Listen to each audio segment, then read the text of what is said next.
Morning. I'm concerned about whether Watchtower's governing body will give out man-made rules and ideas about the end of the world. So I'd like to preempt that, because so far they have given elders man-made rules which have been extremely harmful. So let's look at the end of the world and see if the Bible helps us prepare for it. So what is it going to be like? Daniel 12 and verse 1 talks about Michael standing up, and it says there's going to be a time of great distress, unparalleled since nations first came into existence. Jesus in Matthew 24:29 onwards said, "The sky will be darkened, the moon will lose its brightness, the stars will fall from the sky, and the powers of the heaven will be shaken." That's when he returns with power and great glory. Now, probably the most graphic is in 2 Peter 3 and verse 7, where Peter says, "The present sky and earth are destined for fire." And verses 12 and 13, "While you wait and long for the day of God to come, when the sky will dissolve in flames, and the elements melt in the heat." Now, these last two then, the fire and the sun being darkened and so on, doesn't appear to be literal, because in Isaiah 13 and verse 10, concerning the destruction of Babylon, it says, "For the stars of the sky shall not let their light shine.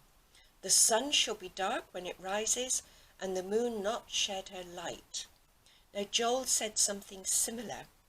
"The earth quakes, sun and moon grow dark, the stars lose their brilliance." Now that didn't happen literally at the end of Babylon, but it was a very dark day for the Babylonians. There was no light on the horizon for them, no hope whatsoever, the darkest day possible. So, having given you nightmares, let's see, can I repair the damage a bit? In Revelation 7, 9 to 14, it talks of a huge number who come out of the great persecution. Or sometimes it's translated the Great Tribulation. It comes from the Greek word, a wonderful word, thalipsis. And probably the best translation is big or great trials. Now it might refer to the trials that we're going through at the end of the world, which we are at the moment, which are awful. But it could also refer to the great trials we would go through as the end of the world takes place, when God comes to destroy the wicked.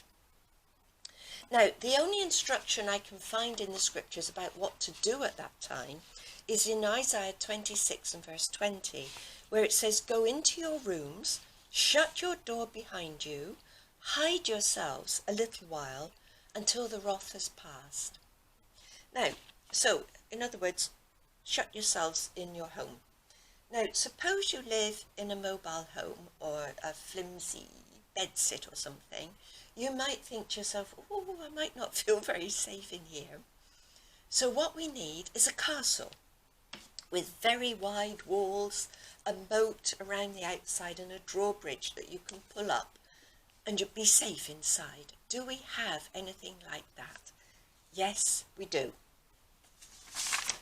In Psalm 18 and verse 2, it says, "Yahweh is my rock in whom I take refuge. He is my fortress, my deliverer, my shield, the horn of salvation, my stronghold."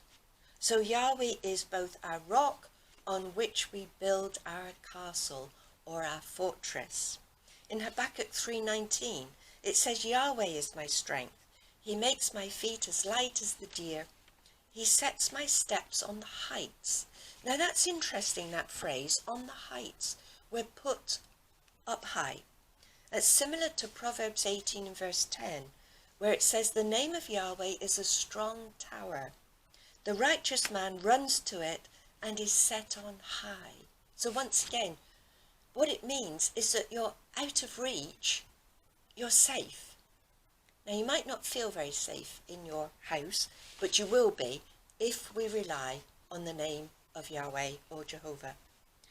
Now, what does that mean? Now, Maclaren's expositions, his commentary says, The name of the Lord symbolizes symbolizes the name in which all the deeds he has taught us what he is. That is, every act of power, of wisdom, of tenderness, of grace.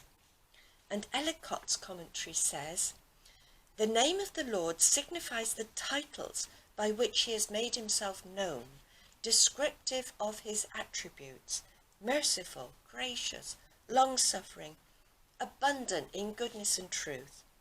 The righteous takes refuge in these and finds himself in safety. So at the end of the world, we're going to need great faith. And whatever Watchtower comes up with as to what we should do, bear in mind what the scriptures have said, and we will be safe. Now, I'd like to speak about this a bit more next time, and we might look at the story of the manna. But thank you so much for listening and watching this morning, and God bless you all.